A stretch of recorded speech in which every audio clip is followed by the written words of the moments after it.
जय जगन्नाथ दर्शक बंधु मु पुणी आउ गोटे भिडियो नहीं आसी जेटा कि श्रीमद् भगवद गीतार मौलिक रूप बही द्वितीय अध्यायर 13 श्लोक।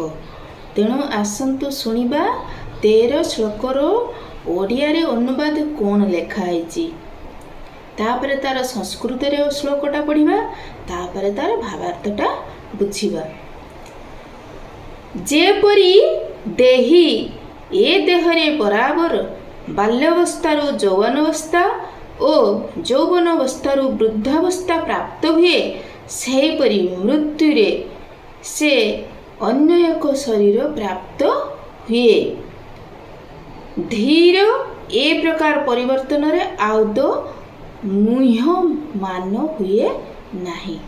ताहले एठी देहीर अर्थ होचु जीव आत्मा जीवात्मा आउ ए जो धीर लिखाई तार अर्थात होची आत्मज्ञानी। ताहले तार संस्कृत रे कौन लिखाई श्लोकटी पढ़िबा। देहिनस्मिन् यथा देहे कौमारं यौवनं जोरा तथा देहांतर प्राप्ति धीरस तत्र न मुह्यति। ताहले तार ओडिया अनुवादटी पढ़िली पुणी संस्कृत रे श्लोकटी मध्य पढ़िली तापर तार भावार्थटी पढ़िबा। जेणु प्रत्येक जीव गोटिए गोटिए जीवात्मा तेणु प्रत्येके प्रति मुहूर्त शरीर परिवर्तन करुछंती। तेणु शरीर रे जेहेतु आमे जीवात्मा रही तेणु शरीर छाड़िबा मात्र पुणी आउ गोटे शरीर धारण करुछु बा शरीर सबुबले परिवर्तन होउछि। केतेबेले शिशुर शरीर तो केतेबेले युवकर शरीर एवं केतेबेले वृद्धर शरीर हेउछि। शरीर रे ए सब परिवर्तन हेले सुद्धा सही एक आत्मा तन् मध्य अछि। ताले शरीर परिवर्तन हेले मध्य आम शरीर रे से जोणे ही जीवात्मा अछि बा सही जीवात्मा ही अछि ताहार कौनसी परिवर्तन होई नाही। जीवात्मा परिशेष रे मृत्यु समय रे शरीर परिवर्तन करे एवं अन्य एक शरीर मध्य प्रवेश करे। जेणु ए कथा निश्चित जे पर जन्म रे जीव निश्चय पुणी एक शरीर प्राप्त हेबो। शरीरटी भौतिक शरीर होई पारे किंबा चित शरीर होई पारे। तेणु अर्जुनक पक्षरे दुख करिवार कोनोसी कारण नथिला। तामाने एठी कहिबार उद्देश्य होची शरीर मृत्यु परे पुणी आ गोटे शरीर धारण करे। तेणु अर्जुन जो युद्ध क्षेत्र रे जो मारिदेले सेमानकु हरैबार जो दुखटा से सब बेले अनुभव करूचंती। तेणु एठी भगवान कृष्ण कहउचंती जे तेणु दुख करिवार किछि नाही। गोटे शरीर जदि चली जाए पुणी से शरीर परिवर्तन है बा पुणी मृत्यु परे से आ गोटे शरीर धारण करे।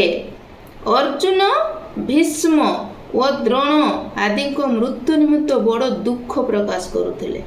से जो युद्ध क्षेत्र रे भीष्म द्रोण आदि गुरुंकर मृत्यु पाई से जो दुख प्रकाश करुथिले सेति पाई कृष्ण एठी एई भली भाबरे ताको बुझाउछंती।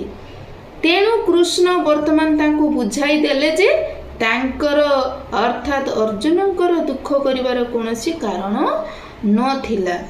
अर्जुन भीष्म और द्रोण आदि मृत्यु निमित्त बड़ दुख प्रकाश करुथिले।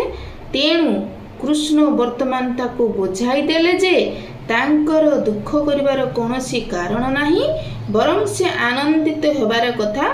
कारण से माने वृद्ध शरीर त्याग करी नूतन शरीर लाभ करिवे। एत द्वारा से माने नूतन शक्ति मध्य लाभ करिवे। जीव तार कर्म फल स्वरूप ए प्रकार शरीर परिवर्तन करे एवं जीवन रे सुख दुख भोग करे। भीष्म और द्रोण पुण्यात्मा अटंती। तेणु सेमाने निश्चय परवर्ती जीवन रे दिव्य शरीर लाभ करिवे। न हेले भी ସ୍ୱର୍ଗ ଲୋକରେ ଭୌତିକ ସ୍ଥିତିର ଉନ୍ନତର ସୁଖ ଭୋଗ ନିମିତ୍ତ ଦେବ ଶରୀର ଲାଭ କରିବେ। ତେଣୁ ଯାହା ହେଲେ ବି ଦୁଃଖର କୌଣସି କାରଣ ନଥିଲା। ତେଣୁ କେହି ଜଣେ ଯଦି ମରିଯାଆନ୍ତି ତାହେଲେ ତାଙ୍କ ମୃତ୍ୟୁରେ ଦୁଃଖ କରିବାର କୌଣସି କାରଣ ନାହିଁ, କାରଣ ସେ ପୁଣି ଗୋଟିଏ ଶରୀର ନିଶ୍ଚିତ ଭାବରେ ଧାରଣ କରିବ। ଯେଉଁ ବ୍ୟକ୍ତିର ଆତ୍ମା ପରମାତ୍ମା ଏବଂ ପ୍ରକୃତି ଉଭୟ ଭୂତ ପ୍ରକୃତି ଓ ଚିତ୍ ପ୍ରକୃତି ସମ୍ବନ୍ଧୀୟ ପୂର୍ଣ୍ଣ ଜ୍ଞାନ ଅଛି ତାକୁ ଧୀର କହନ୍ତି, ଅର୍ଥାତ୍ ସେ ହେଉଛି ଏକ ଅତ୍ୟନ୍ତ ଧୀର ବ୍ୟକ୍ତି। ଏ ପ୍ରକାର ବ୍ୟକ୍ତି ଦେହାନ୍ତର ପ୍ରାପ୍ତିରେ କଦାପି ମୁହ୍ୟମାନ ହୁଏ ନାହିଁ। ଆତ୍ମାକୁ ଖଣ୍ଡ ଖଣ୍ଡ କରି କାଟି ହେବ ନାହିଁ, ତାହା ଅଚ୍ଛେଦ୍ୟ। ତେଣୁ ମାୟାବାଦୀମାନେ ଯାହା କହନ୍ତି ଯେ ଆତ୍ମା ପରମାତ୍ମା ସାଥିରେ ମିଶି ଏକାକାର ହୋଇଯିବ, ତାହା କଦାପି ସ୍ୱୀକାର୍ଯ୍ୟ ନୁହଁ। କାରଣ ଏତଦ୍ୱାରା ଆତ୍ମା ସମ୍ବନ୍ଧୀୟ ସାଧାରଣ ସତ୍ୟକୁ ଲଙ୍ଘନ କରାଯିବ। ତାହେଲେ ସମସ୍ତେ ଯେଉଁ ଭାବନ୍ତି ସେମାନେ ମୋକ୍ଷ ପ୍ରାପ୍ତ ହୋଇଗଲେ, ସେମାନେ ଯାଇକି ଭଗବାନଙ୍କ ଦେହରେ ଲୀନ ହୋଇଗଲେ, ସେମାନେ ତାହେଲେ ଆଉ ପରବର୍ତ୍ତୀ ଜୀବନ ଶରୀର ଧାରଣ କରିବେ ନାହିଁ। ଏଇଟା ଏକଦମ ଭୁଲ କଥା। ସେମାନେ ମୋକ୍ଷ ପ୍ରାପ୍ତି ହେଲେ ବି ସ୍ୱର୍ଗରେ ଯେଉଁ ଭୌତିକ ସ୍ଥିତିର ସମସ୍ତ ସୁଖ ସୁବିଧା ସେ ଲାଭ କରିବେ। ସେଇଠି ସେ ଦେବଲୋକର ଯେମିତି ଦେବତାମାନେ ରହିଛନ୍ତି ସେଇ ଭାବରେ ସେ ରହିବେ। ତେଣୁ ସେ କୌଣସି ଗୋଟିଏ ଶରୀର ନିଶ୍ଚିତ ଭାବରେ ଧାରଣ କରିବେ। ଯଦି ମାୟାବାଦୀମାନଙ୍କର ମତବାଦକୁ ଗ୍ରହଣ କରାଯାଏ, ଅର୍ଥାତ୍ ଆତ୍ମାକୁ ଖଣ୍ଡ ଖଣ୍ଡ କରି କାଟିବା କଥାଟିକୁ ଗ୍ରହଣ କରାଯାଏ କିମ୍ବା ପରମାତ୍ମାକୁ ଖଣ୍ଡ ଖଣ୍ଡ କରି କାଟି ଜୀବାତ୍ମା ସୃଷ୍ଟି କରିବା କଥାଟାକୁ ଗ୍ରହଣ କରାଯାଏ, ତାହେଲେ ପରମାତ୍ମା ଭଙ୍ଗୁର କିମ୍ବା ପରିବର୍ତ୍ତନଶୀଳ ହୋଇଯିବେ। ଏହା ପରମାତ୍ମାଙ୍କ ସମ୍ବନ୍ଧୀୟ ସାଧାରଣ ସତ୍ୟର ବିରୁଦ୍ଧୀକରଣ କରିବ, କାରଣ ପରମାତ୍ମା ହେଉଛନ୍ତି ଅପରିବର୍ତ୍ତନୀୟ।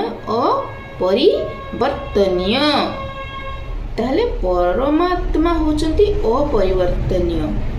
ତେଣୁ ସେ ଯେଉଁ ଭାବୁଛନ୍ତି ଯେ ପରମାତ୍ମାକୁ ମଧ୍ୟ ଖଣ୍ଡ ଖଣ୍ଡ କରିକି କାଟି ହେବ, ଏସବୁ ସମ୍ଭବ ନୁହେଁ। ସେ ହେଉଛି ଏକ ଅନନ୍ତ। ଗୀତାରେ କୁହାଯାଇଛି ଯେ ଅଂଶ ବିଶେଷ ସନାତନ ରୂପେ ବିଦ୍ୟମାନ ଏବଂ ସେମାନଙ୍କୁ କ୍ଷୀର ବୋଲି କୁହାଯାଏ, ଅର୍ଥାତ୍ ସେମାନଙ୍କର ଭୂତ ପ୍ରକୃତିରେ ପତିତ ହେବାର ପ୍ରବୃତ୍ତି ଅଛି। ଏହି ଅଂଶଗୁଡ଼ିକ ଶାଶ୍ୱତ ଭାବରେ ଏହିପରି ରହିଥାନ୍ତି ଏବଂ ମୁକ୍ତି ପରେ ମଧ୍ୟ ଜୀବାତ୍ମା ସେହି ପ୍ରକାରେ ଅଂଶ ବିଶେଷ ହୋଇ ରହେ। କିନ୍ତୁ ଥରେ ମୁକ୍ତ ହୋଇଗଲେ ସେ ପରମ ପୁରୁଷ ଭଗବାନଙ୍କ ସାଥିରେ ଶାଶ୍ୱତ ଭାବେ ସତ୍ ଚିତ୍ ଆନନ୍ଦମୟ ଜୀବନଯାପନ କରିବେ। ଯେଉଁ ପରମାତ୍ମା ପ୍ରତ୍ୟେକ ଜୀବର ହୃଦୟରେ ବିଦ୍ୟମାନ, ତାଙ୍କ ପ୍ରତି ମଧ୍ୟ ପ୍ରତିଫଳନ ସତ୍ୟଟି ପ୍ରଯୁଜ୍ୟ ହୋଇପାରେ। ସେ ପରମାତ୍ମା ନାମରେ ପରିଚିତ। ସେ ଜୀବାତ୍ମା ଠାରୁ ଭିନ୍ନ। ଯେତେବେଳେ ଆକାଶ ଜଳରେ ପ୍ରତିବିମ୍ବିତ ହୁଏ, ସେତେବେଳେ ସୂର୍ଯ୍ୟ ଚନ୍ଦ୍ର ତାରକା ସମସ୍ତେ ପ୍ରତିବିମ୍ବିତ ହୁଅନ୍ତି। ତାରକା ଗୁଡ଼ିକ ଜୀବମାନଙ୍କ ସହ ଏବଂ ସୂର୍ଯ୍ୟ କିମ୍ବା ଚନ୍ଦ୍ର ପରମାତ୍ମାଙ୍କ ସହ ତୁଳନୀୟ ହୋଇପାରନ୍ତି। ଏଠାରେ ଅର୍ଜୁନ ଅଣୁ ଚୈତନ୍ୟ ଜୀବାତ୍ମା ଅଟନ୍ତି ଏବଂ ପରମ ପୁରୁଷ ଭଗବାନ ଶ୍ରୀକୃଷ୍ଣ ପରମାତ୍ମା ଅଟନ୍ତି। ସେମାନେ ଏକା ସ୍ତରରେ ନୁହନ୍ତି। ଏହା ଚତୁର୍ଥ ଅଧ୍ୟାୟରେ ପ୍ରାରମ୍ଭରେ ସ୍ପଷ୍ଟ ରୂପେ ଜଣାଯିବ। ଯଦି ଅର୍ଜୁନ କୃଷ୍ଣଙ୍କ ସହ ଏକା ସ୍ତରରେ ହୋଇଥାନ୍ତେ ଏବଂ କୃଷ୍ଣ ଅର୍ଜୁନଙ୍କର ଗୁରୁସ୍ଥାନୀୟ ନ ହୋଇଥାନ୍ତେ, ତାହେଲେ ସେମାନଙ୍କ ମଧ୍ୟରେ ଗୁରୁ ଶିଷ୍ୟ ସମ୍ପର୍କର କୌଣସି ଅର୍ଥ ନଥାନ୍ତା। ଯଦି ଉଭୟ ମାୟାମୋହିତ ହୋଇଥାନ୍ତେ, ତାହେଲେ ଜଣେ ଗୁରୁ ଓ ଅନ୍ୟ ଜଣେ ଶିଷ୍ୟ ହୋଇପାରି ନଥାନ୍ତେ। ସେ ପରିସ୍ଥିତିରେ ଏ ପ୍ରକାର ଉପଦେଶ ସବୁ ବୃଥା ଅଟେ, କାରଣ ମାୟା ଶକ୍ତିର ଅଧୀନ ହେଲେ କେହି ଏକ ପ୍ରାମାଣିକ ଗୁରୁ ବା ଉପଯୁକ୍ତ ଗୁରୁ ହୋଇପାରିବ ନାହିଁ। ଏ ପରିସ୍ଥିତିରେ ଏହା ସ୍ୱୀକାର୍ଯ୍ୟ ଯେ ଭଗବାନ ଶ୍ରୀକୃଷ୍ଣ ହେଉଛନ୍ତି ପରମେଶ୍ୱର। ଜୀବ ଅପେକ୍ଷା ଉନ୍ନତତର ସ୍ଥିତିରେ ଅବସ୍ଥିତ।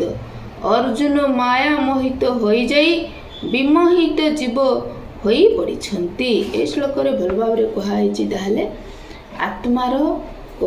ଆତ୍ମାକୁ କୌଣସି ଖଣ୍ଡ ଖଣ୍ଡ କରିହେବ ନାହିଁ। ମୃତ୍ୟୁ ପରେ ପୁଣି ସେହି ଆତ୍ମା ଆଉ ଗୋଟିଏ ଶରୀର ଧାରଣ କରେ। ଆତ୍ମା ଅପରିବର୍ତ୍ତନୀୟ, କିନ୍ତୁ ଶରୀର ସବୁବେଳେ ପରିବର୍ତ୍ତନଶୀଳ।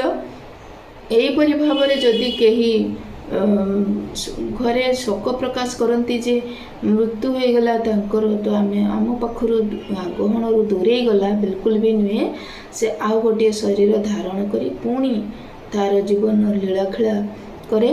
ତେଣୁ ଭଗବାନ କୃଷ୍ଣ ଏଠି ଅର୍ଜୁନକୁ ବୁଝାଉଛନ୍ତି ଯେ ଗୁରୁ ଦ୍ରୋଣ, ଗୁରୁ ଭୀଷ୍ମ ଏମାନେ ମୃତ୍ୟୁବରଣ କଲେ ବି ପୁଣି ଶରୀର ଧାରଣ କରିବେ, ଦେବଲୋକରେ ହଉ କି ମର୍ତ୍ତ୍ୟଲୋକରେ ହଉ।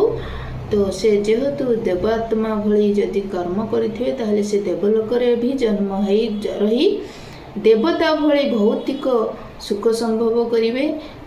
ଆଉ ଯଦି ମର୍ତ୍ତ୍ୟରେ ଜନ୍ମଗ୍ରହଣ କରେ ତାହେଲେ ସେ ଭଲ ଭଲ କର୍ମ ନିଶ୍ଚିତ ଭାବରେ କରିବେ ବୋଲି ଏହି ଶ୍ଲୋକରେ ବୁଝେଇକି କହିଛନ୍ତି। ଯଦି ଆପଣମାନଙ୍କୁ ଏଇଭଳିଆ ଭିଡ଼ିଓ, ଏଇଭଳିଆ ଶ୍ଲୋକ ଆପଣଙ୍କୁ ଭଲ ଲାଗୁଥାଏ ତାହେଲେ ଲାଇକ୍, ସେୟାର, କମେଣ୍ଟ କରିବେ।